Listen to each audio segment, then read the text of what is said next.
بسم اللہ الرحمن الرحیم۔ حضور اقدس صلی اللہ علیہ وسلم کا ارشاد ہے کہ حضرت آدم علیہ نبینا وعلیہ الصلاۃ والسلام سے جب وہ گناہ صادر ہو گیا جس کی وجہ سے جنت سے دنیا میں بھیج دیے گئے تو ہر وقت روتے تھے اور دعا و استغفار کرتے رہتے تھے۔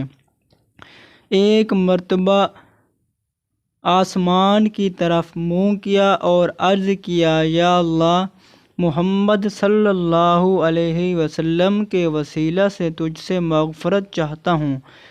وحی نازل ہوئی کہ محمد کون ہیں جن کے واسطے سے تم نے استغفار کی؟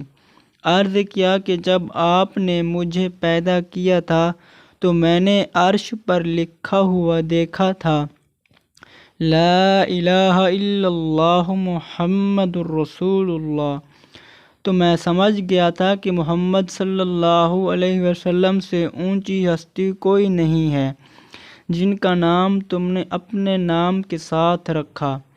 وحی نازل ہوئی کہ وہ خاتم النبیین ہیں، تمہاری اولاد میں سے ہیں، لیکن وہ نہ ہوتے تو تم بھی پیدا نہ کیے جاتے۔